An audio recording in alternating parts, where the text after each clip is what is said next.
couple of weeks since there's been any lunch, any afternoon wood check-ins, but here we go. I didn't feel like recording a video and editing it and all of that for this discussion, but as you saw from the title, the NFL is moving forward with season 2 of the Black National Anthem at the beginning of games, also known as Lift Every Voice and Sing. And I was on Instagram with, I think it was Black Enterprise.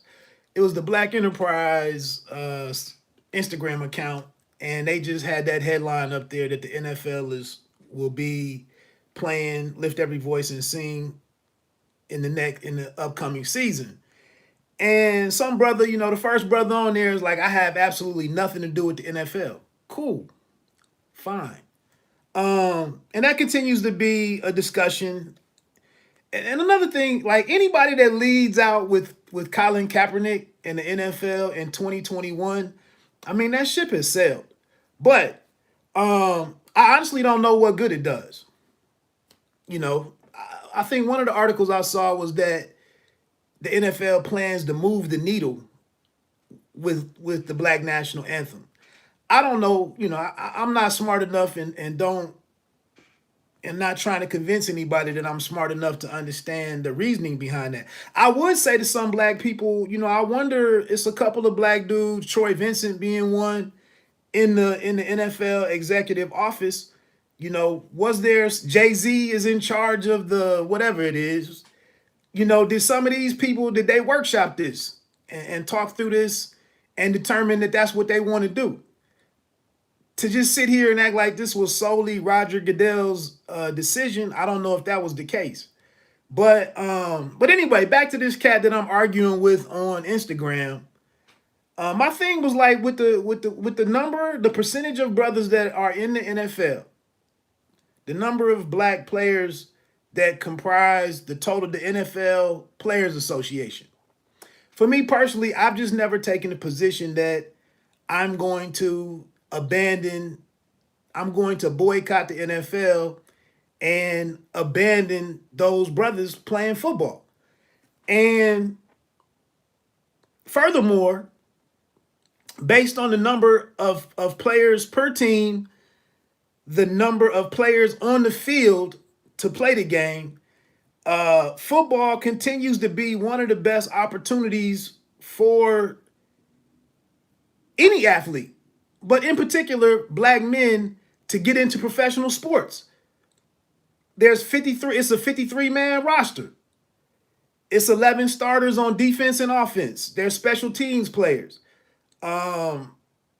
This continues to be one of the most viable ways or most heavily pursued ways for young black athletes to make something of themselves. Now, these guys aren't sitting here talking about, I want to go to college. A lot of them. They're not sitting here talking about, I want to go to college. I just want to make it. Every year we sit here and watch, we learn about some different players who were raised by grandma, who didn't have any father, who were adopted by some coach, some high school coach somewhere. We learned that dudes grew up in a house with 7 and 8 siblings. We learned all kinds of humble beginnings, quote unquote, that these athletes come from. And a lot of times it involves somebody who saw that kid out on the field and took him under their wing for whatever reason. Could be for personal gain.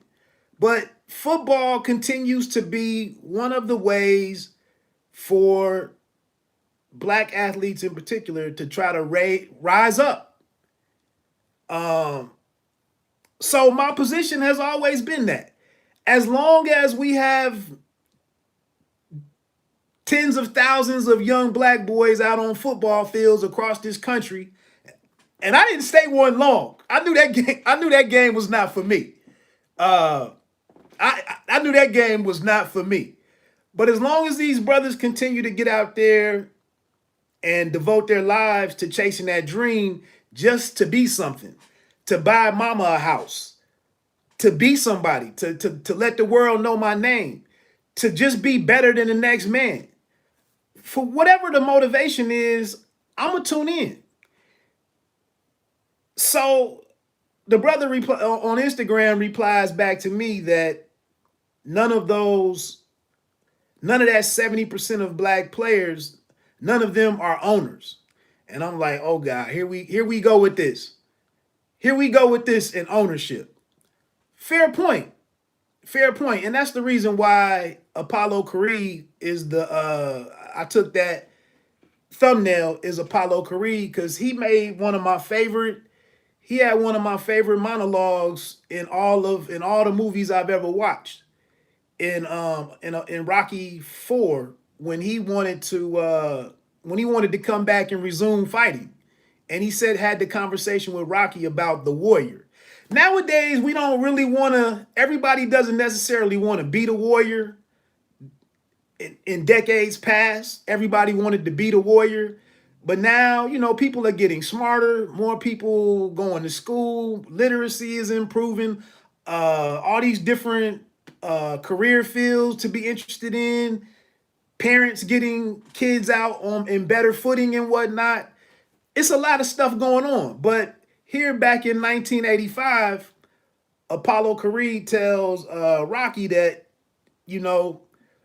without some kind of war to fight, he says without some type of challenge, without some damn war to fight, then the warrior might as well be dead. He said, might as well be dead, Stallion. And that's great writing. I mean, we don't give Sylvester Stallone a lot of credit for writing all of these Rocky movies that we watch every weekend, but that's some damn good writing. And just a very honest conversation. Everybody is not trying to be an owner. Everybody is not going to be a doctor. Everybody is not going to be a lawyer, an educator, a professor, same thing, a financial advisor, an investment broker, an architect. It's just unrealistic to think that everybody in the world is going to be an owner. And I loved Apollo Creed's honesty in this situation. And that's why we see today, we're seeing, and we saw this with Cal Ripken Jr. and some others. But that's why it's look at the Manning family. Hell, now we got Arch Manning coming along to be an athlete. But it's tons of DK Metcalf. His dad was in the NFL. Larry Fitzgerald, his dad was in the NFL. But some people are like, man, I'm a warrior. I am an athlete. I would rather go do all of that than to go take some tests and pursue a career and go through the whole office politics and discrimination in the workplace and emails and meetings. Not everybody is built for that stuff. And so for this person, this brother on Instagram to sit here and tell me, his point was all over the place, which you might be like, Wood, you're all over the place right now. But again, I think it's something admirable in a person early on in their life making a decision to what I'm gonna go out here and be and devote my life to 100% to make it happen. That running back from the Raiders, the second or third year guy for the Raiders, he had an interesting story in a commercial out there about his beginnings. Every week you can hear him. That's what these guys want to be. And so on the back end of that, ownership. You gotta, when we run out here with this ownership discussion, that's a great idea. That's a great idea. But when the NFL started, just based on the timeline alone, when the NFL launched, it was a different day and age, man. I mean, and it wasn't a ton of black business people, men or women, standing around with whatever it was, $60,000, $120,000, $300,000, whatever it was when it started. There weren't a lot of black figures that were able to get to the meeting and to say, I'm gonna take one of these 16 teams. I'm gonna buy one of these first franchises. That just wasn't the case. Now, as we get here in 2021, yes, some teams have become available, and Denny Green back in the day tried to buy a team, didn't work out. It's a whole process that has to be followed. I get it. And to this point, there are no black majority owners of an NFL team. So the brother tells me on Instagram that the current ownership, that they want to maintain a situation, they want to maintain the status quo, that they want all owners to be Anglo-Saxon, is what he said.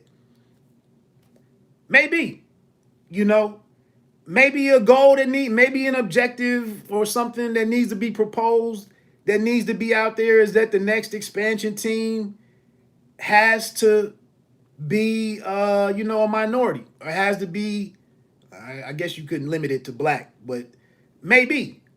But anyway, but turning off the NFL and ignoring the sport won't help put any pressure on things to change. That's just my opinion.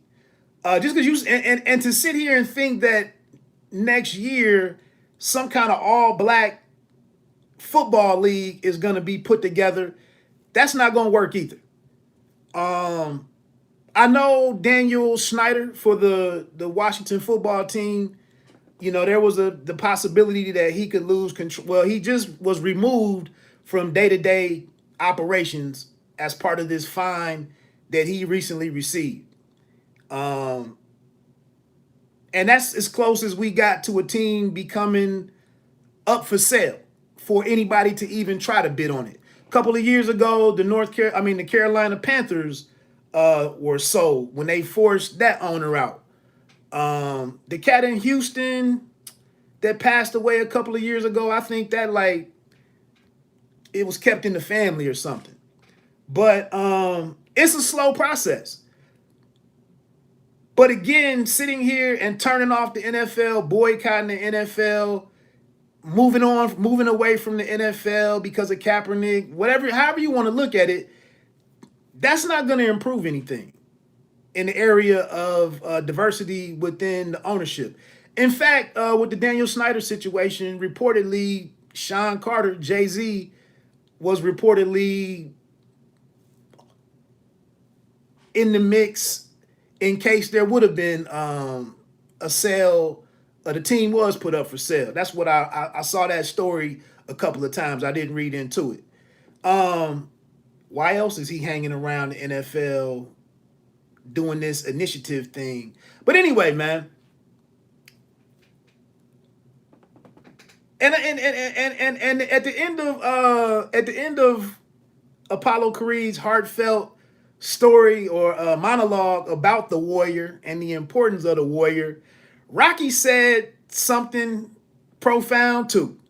He said, "Well, you're a good talker, Apollo." And that's what I would say to this brother on Instagram. Like, you a good talker? That's great to say. I want ownerships, players deserve black ownership. That's great talk. But in the real world, how it actually plays out and how it actually comes to fruition requires real work. And getting ready to finish this off, when I look at brothers like Brandon Marshall with what he's doing with the I Am Athlete podcast, with him, Fred Taylor, Channing Crowder, and Chad Johnson, the discussions that they continue to have, what I see Deion Sanders doing at Jackson State, what I see Eddie George doing in Tennessee. I don't know if that's Tennessee State.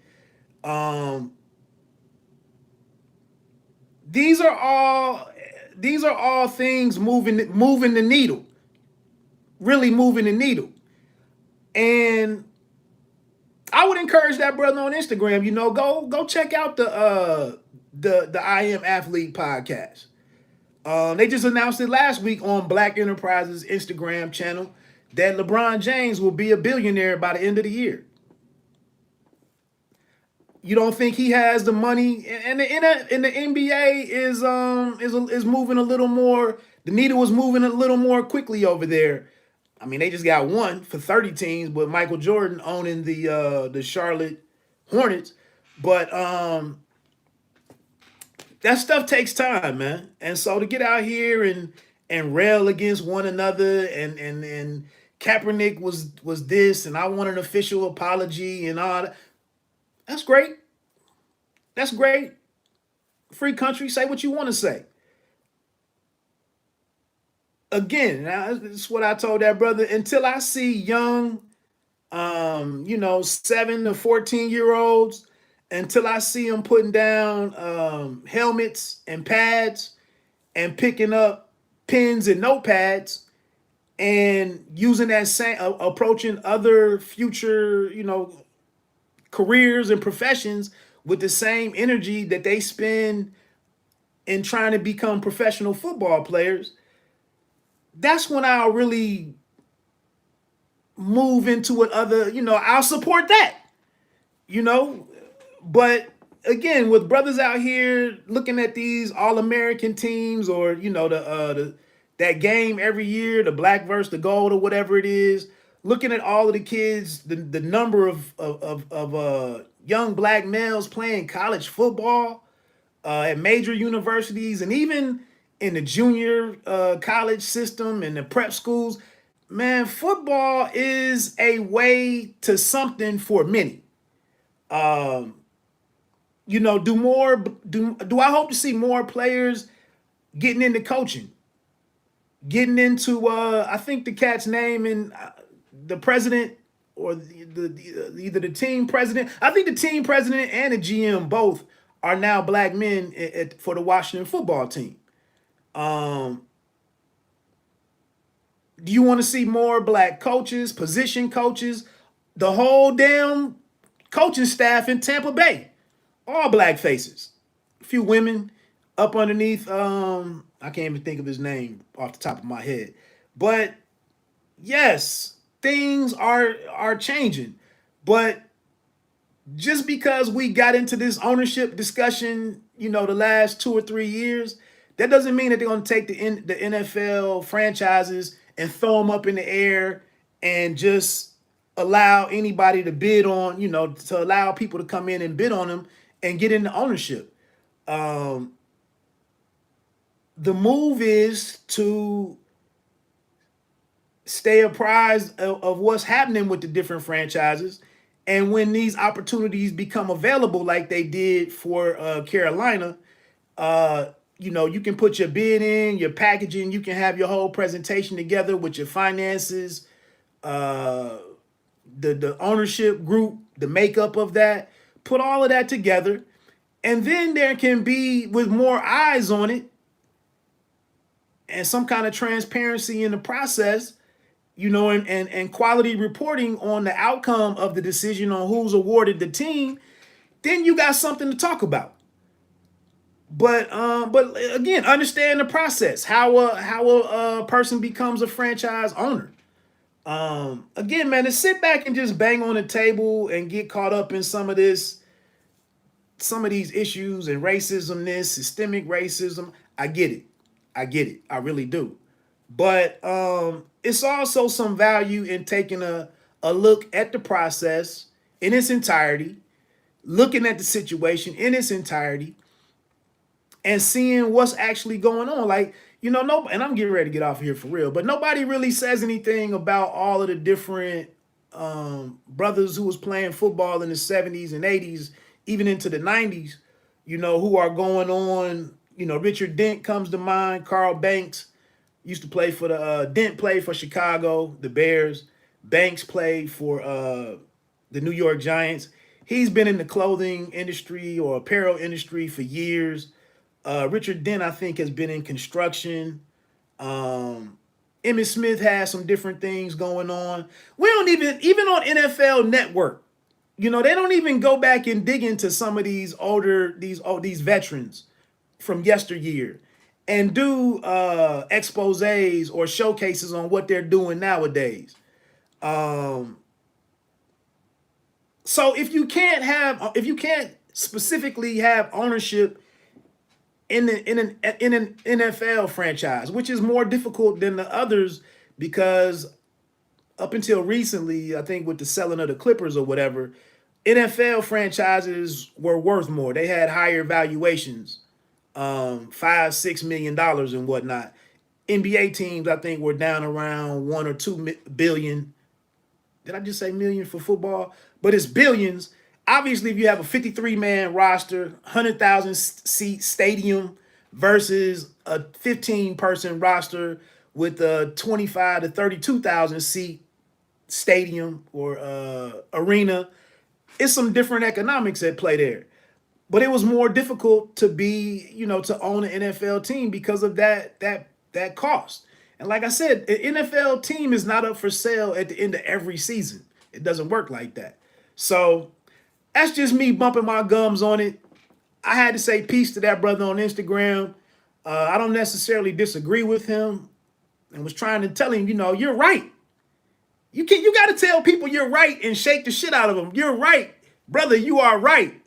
Unfortunately, being right isn't the whole shoot match. You know what I'm saying? You can be right, but there's still a lot of work to do, a lot of work to be done. Okay, but I'm just not going away. I'm not turning my back on the NFL because of the unfairness. It's not fair at Walmart. It's not fair at Amazon fulfillment centers. It's not fair at the local sports bar. It's not fairness is not